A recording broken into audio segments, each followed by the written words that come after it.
Hey, have fun here with my co-host, Jim Kalaki. And today we have a very special guest, Peg Parham. You may have seen this lady out wandering around the NPR when you've been here for our concerts, and we thought you might like to know what it is she's doing and why she's here. So Peg, welcome. We're delighted to have you with us today. Thank you. It's very nice to be here. Thanks. Your name is Peg. And I understand there's a little bit of an Irish connection with something you do that we'll talk about later. Does Peggy come from that Irish side or anything, or just your name? Actually, I was named for the singer Peggy Lee. Oh, okay. Wow. Everyone in our family, except my brother, was named for an actress or a singer or Okay. somebody. Good, good. And where did life start off for you? My family was in Franklinville when I was born, and the only hospital that was nearby was Ashboro, so I was born in the Ashboro Hospital. But we lived in Franklinville until I was in about first grade, I think. And Franklinville was a small mill town, Okay. very charming, small place. Nice to use the word charming when you're Yes. saying small. Yes, Plain. yes, yes, yes. And did you go to school and finish there, or did you move around? No, our family moved to High Point.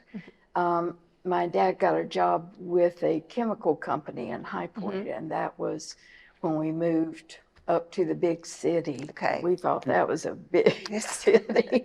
Big change. And so I finished middle school and high school there. And after high school? I went to Guilford College. And of course, Greensboro was the big city to us from High Point. We would go shopping once a year in Greensboro, and we thought, oh, wow, this is like New York City. And but I went to Guilford College, and it turned out to be the perfect place for me. I fit very much with the Quaker values, and it was a place where I'd say I found myself in a deeper way.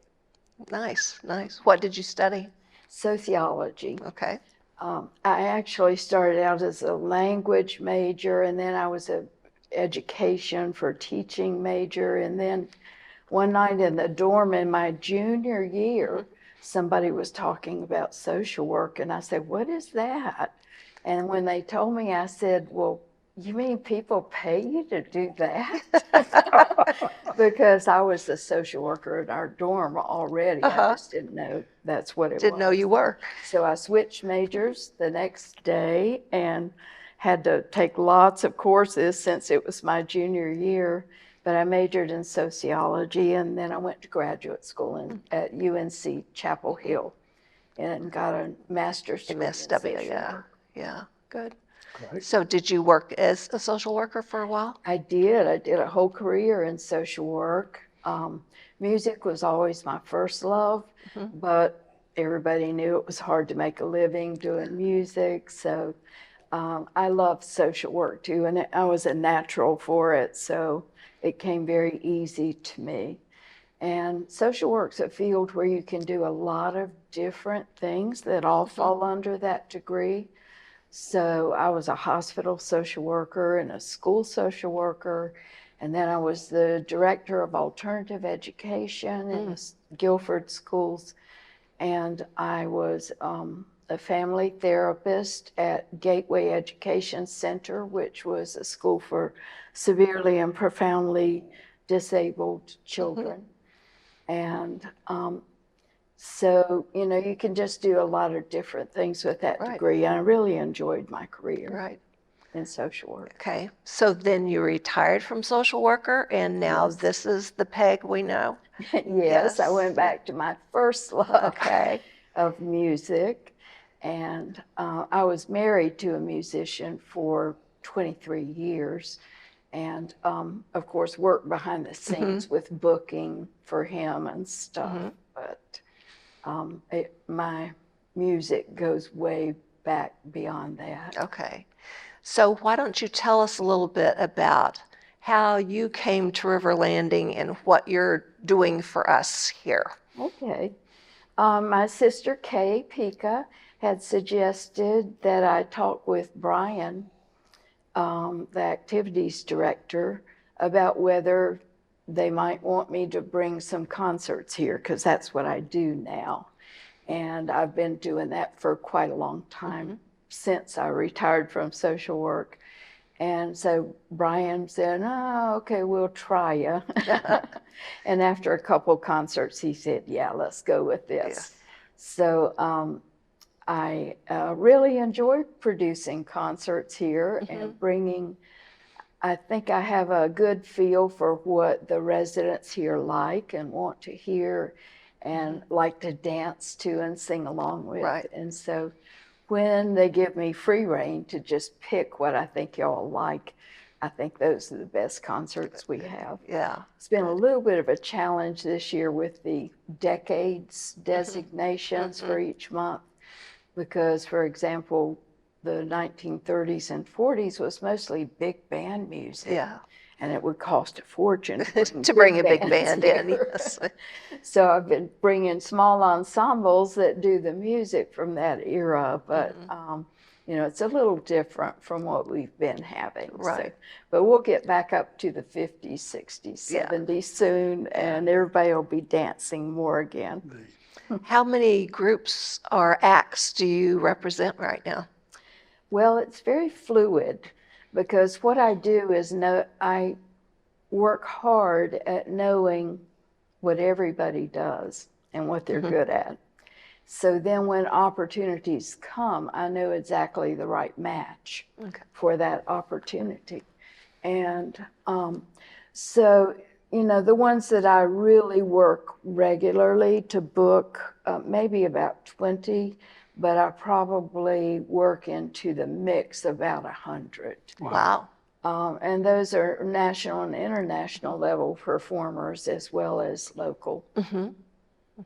Is there a big local population of performers? I'm sorry, say it again.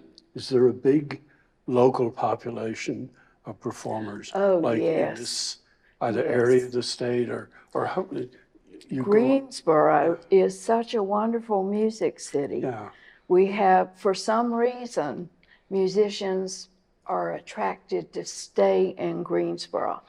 And a lot of our musicians in Greensboro should be in New York or LA or somewhere, being studio musicians, Nashville, but they like Greensboro. And so we have remarkably talented people around here.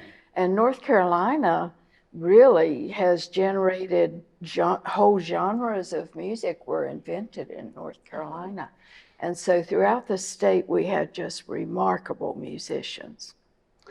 Do you have a special type of music, either that you play yourself or that you're attracted to work with? I used to play, and then I ruined my hands and can't really play now. But I grew in about 5th grade, I started playing. My brother left his guitar at home when he went to the Army. And so I started teaching myself to play. And so, you know, I got to be pretty good. I could play at nursing homes and churches and places like that to perform. So, but I did folk music because that was the era I grew up in, was the folk music revival. And so a lot of what I still do is under the umbrella of Americana, which is a very vast umbrella. It encompasses even Irish music is Americana, which makes absolutely no sense. But Americana is folk music and jazz and bluegrass and old time and just a bunch of genres, but typically it is acoustic music as opposed to loud electric music, yes. So beach music would not be Americana, but I certainly book and provide beach music. Sure, sure. So how do you find out about the acts? When I retired from social work and I had moved to the beach for a while and then I came back, I spent probably a couple of years every night I would go to 3 concerts and different venues, and I would see different North Carolina acts. And so I wasn't quite sure where it was all headed, but I knew that's what I was supposed to be doing. So by the time I did that for a couple years, I knew all the venues throughout the state, and I knew all the performers throughout the state. And that positioned me well to be doing what I do now. How many other places do you book for besides River Landing, obviously? Lots of places and lots of events. I worked with Bill Payne in Triad Acoustic Stage for about 8 years. And we did concerts downtown in Greensboro at a clothing store called Mac and Mac. And on Fridays, we would roll all the clothes to the back room and set up chairs and have these wonderful Americana concerts in there. And so my partner, Bill, got tired of doing that after a while, after about 8 years. So then I started my own series, the Borough Sessions. And first I had a little speakeasy over on Spring Garden Street, and it was the cutest little place. It looked like a 1940s jazz club, and it could seat about 65 people. And so on Sundays and Mondays, I would have concerts in there. And that was my breakout into doing concerts by myself and not with Bill. And then that place closed after a year or so, and I moved my concerts over to Double Oaks Bed and Breakfast on Mendenhall in Greensboro. And they had an outdoor stage, and then we worked out a way to do concerts indoors as well. So I was there for a little over a year, and then I moved to Upstage Cabaret, which is on the 3rd floor in the Triad Stage building in Greensboro. Did concerts there until the pandemic. And the Fiddle and Bow Society, which has been around mostly in Winston for about 40 some years, contacted me and said, we're going to close Fiddle and Bow unless you'll take it over, because we're losing money on every concert. We just can't keep doing it. So they convinced me to come in and be president and bring the attendance back up. And so I did that for 4 years, booking all the Fiddle and Bow concerts and running them and marketing them, and kind of slacked off on the Borough Sessions. And of course, the pandemic was in there too. And that shut down all music venues for 2 whole years. Music venues were the last thing to be allowed to reopen. And gyms, kind of in that category of big groups of people. So, so then I have left Fiddle and Bow, but I'm still co-producing their concerts for another year. I'm doing that this year, so I've booked most of their concerts this year. So, and what's the music scene like now in life? Dare I say life after COVID, or nearly life after COVID? That's a good question. It's very different. Yeah. It's hard, of course, people are still reticent to be in crowds. Yeah. And at first, when we reopened, there were all the requirements about vaccinations and masks and everything. And people started trusting enough to start coming back. And then when we got to the phase where those requirements were lifted, then people, watched the surges and the trends. And so it has never been the same since it was before the pandemic. I could sell out every concert before the pandemic. And now it's hard to get people to come, no matter how great the performer is, because people are nervous in crowds. I think we still see that a little bit at River Landing. when you bring people in, and I'm like, where is everybody? Well, I think they're watching on TV, which is nice, but I think that influence still limits our attendance sometimes. It certainly could, and I understand it. I don't go to the Coliseum to concerts Right. in big, huge arenas like I used to. I often still wear a mask because I can't afford to get sick. And so I'm cautious and choose my risk. So I may not get in a crowd the whole week before I'm coming here with a concert, Sure.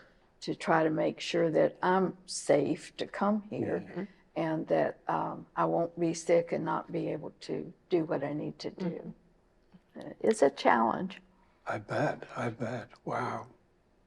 Now, I also booked some outdoor festivals, and those have been good since the pandemic. That's where people feel safe and feel like they can come and hear some music. Sure. So for several years, I've been booking Greensboro Beautiful's outdoor festivals, which are Art in the Arboretum. That one's in, I think it's in June. And Art in the Arboretum is October. Parisian Promenade is in May or June. And they have them at beautiful parks where people can spread out and enjoy the music. And usually there are 2 or 3 stages that I book, and I choose real diverse kinds of entertainment.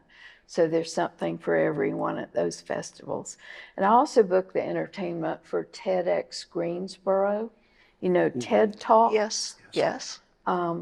So TED stands for Technology, Entertainment, and Design. So every TED event has some kind of entertainment. And I booked the entertainment for the Greensboro chapter of TED. Okay. Nice. Now, I also understand that you have a connection with Jim's favorite island overseas. Yes. We have very good taste in Ireland, in you. islands.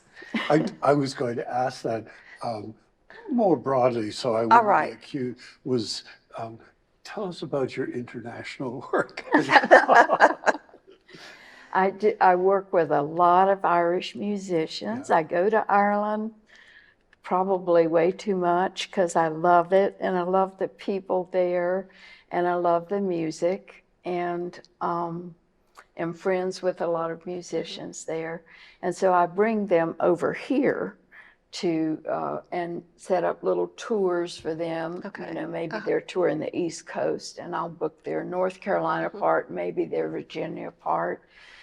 And so I'm hoping to be able to bring some of those to you if the timing hits right with what we're doing here at River Landing. Yeah. Right. I'm bringing, she's not Irish, but I'm bringing you a jazz singer soon. I think it's in May, who is a jazz singer in New York, and she's coming down this way on a tour. And so it just happened to fit with being able to bring her here. Oh, Y'all are good. gonna love her. Good. We love the jazz group that you had here not long ago. Yes. It's similar to that, and she'll have 3 musicians with her and sing American Songbook, and Oh, you're good. gonna love her. Great. She's also an actress and was in some movies that you might remember her. Okay. That'll be fun to look forward to. Yes. Yeah. But Ireland, what a place.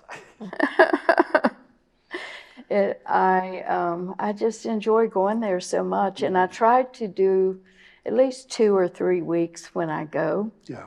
And I mostly go to concerts the whole time I'm there, or to pubs that have great traditional Irish music, but I also work with some singer-songwriters over there. Right. And I'm going to try to bring y'all in November a performer named Patrick Ball, and he plays Celtic harp. It'll be real different than what we usually have, but he's also a storyteller. And he's just mesmerizing. So I think y'all will enjoy him. Right. Wonderful. I was thinking, partly because I'm Irish, but partly because when you're dealing with outdoor concerts, I'm assuming the weather must always be a serious factor in your, like, what if and plan Bs Yes. and so on. In fact, last October, we had to cancel. We had everything for Art in the Arboretum ready to go. All the arts and crafts and music and the stages, everything was ready. And that hurricane came along. And so by Friday, we had to cancel the whole event, which was going to be Sunday. And by Sunday, it was sunny, but the whole park was a lake. Underwater, yeah. It was the right decision, but it was so disappointing for everybody. And in situations like that, I suppose it varies from one place to another. But if you've contracted with me to do a show on Saturday and it rains, what are the legal issues involved there? There are legal issues. It depends on what the contract says that the musician signed and the contract that we negotiated. And I try to always be fair to musicians, and sometimes it's not very fair to them. But the local musicians are accustomed to contracts that say, you know, if there's some sort of world crisis or horrible sickness or something like that, that it's a no-fault cancellation. In the case of Art in the Arboretum, I immediately offered them all the performance for this year, that they would, the same have another lineup would opportunity. come this year and everything would stay in place. And so they were satisfied with that. But we always try to find some way to make it okay, even though the contract says you don't have to. But sometimes I'll say, I'm going to put you in this other festival I'm booking, and that'll be sort of the compensation for this one getting canceled. But with larger scale performers, their contracts are more likely to say that they have to be paid no matter what. Because if they're coming here from Ireland for a tour, you know. Now that I work with the Tannehill Weavers from Scotland, and they got to the airport last year to come over for their tour, and I had a concert with them on that tour, and they tested, one of them tested positive for COVID. And this was last March, I think, or it might have been February. So that was just horrible. You know, the whole tour had to be canceled. Yeah. They all had to quarantine. All of them got it. And so then about 6 weeks later, we rebooked everything and they were able to come do the tour. But it's a real, it's very difficult to renegotiate everything and find openings in the same places, and it's quite a management problem. Are you a one-person operation? I am right Do you now. have a group that? I have, you know, when I worked with Bill Payne on Triad Acoustic Stage, we had a whole team of volunteers that worked with us, and it was like clockwork. On Friday afternoon, we came in there and got everything ready. We had a sound guy and everything. And when I had this speakeasy, I had always had student interns. And I kept student interns all the way through the next 5 years or something. And they would make posters and help with the ticket sales and help with setup. And of course, they were learning the concert business was sort of their compensation. And so it was a nice way to train young people who were eager to learn about the music business. And get some help. One time when I called you, when we were making these arrangements, you had to go to another room or so because there was music going on in your house, and you said somebody was there practicing. Does that happen often? Yes. Most of the performers that I bring to the area stay at my home. The Tannehill Weavers stay at my home. And that was Bill and the Bells, I believe. Okay. And we had had a concert with them the night before. And so they were getting ready, they were going to another gig that evening. and they were just practicing a new song in the living room. Yeah. And my house is real open, so I have to go close myself up somewhere to be able to hear in that situation. You mentioned that you and your siblings were all named after musicians or movie stars. Did your parents have interest in music and entertainment? They loved music, and they weren't interested in it professionally. Okay. But they came along in that era out of the Depression where, you know, the music became the saving grace for a lot of people, that it lifted people's spirits. The whole nation was struggling to survive in the Depression, and so they came along at an era where music was really important, and dancing. They liked to dance. And they would take all the furniture out of the living room and buff the wood floors and get them all slick and dance in there. And so they did have a love of music. My earliest memory, actually, I don't know how old I was crawling under the ironing board as my mom ironed, and Hank Williams was on the radio.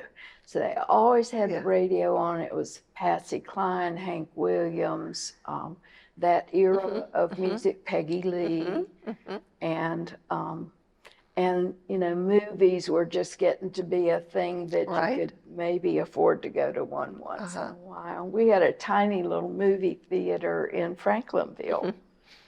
Probably could seat about 30 people or something. Wow. So they loved movies, and I think during that era, it really was kind of a way that it lifted up the whole country in To entertainment. get away from what real life was. Yes. Yeah. So I just grew up loving music, and in elementary school, I joined the choir, and in fifth grade, or maybe it was fourth grade, we could join orchestra. So I started playing violin, and then I taught myself guitar. So it was just always in me, and I loved playing music, but my hands, I've had 5 hand surgeries now. You've probably seen me with all sorts of devices on my hands, and I'm not really able to play now. I'm still hopeful, but we'll see. One of our standard questions that we like to ask visitors here is if there are 3 or so people in all of time that you'd like to have a visit with, and the details could get magically sorted out, who would they be and why? For me, they would be family. Our grandmothers died when our parents were young, so we never got to know our grandmothers. And I think it would be fascinating to have a chat with them. And then I've always been interested in family history. And in our family study, my great-grandparents, Billy and Maggie, were completely fascinating to me. And I think I'd love to have a chat with Billy and Maggie and my 2 grandmothers. Excellent. Excellent. Many of the people who join us mention family, you know, more than famous people. It's family that you want to reach back to. Yes. Yes. I work with famous people all the time, so I don't have that thing of, oh boy, somebody famous. It's just like, hi, who are you? Yeah. Yeah. Right. Well, go ahead. Do you determine, I was just looking at the previous point I had here that I just skipped over, what kind of music or what kind of show you're going to put on, or is that determined by, I mean, do you have favorites, I guess? It's partly what I'm asking, that you want to promote, or is it determined by whoever your client is, you know, River Landing or somebody else that says we want X? Wherever I am booking the music for, whether it's TED or a festival or River Landing, I try to choose who I think they're going to enjoy the most. So it's not a loyalty to the performer or the band that causes me to bring them here.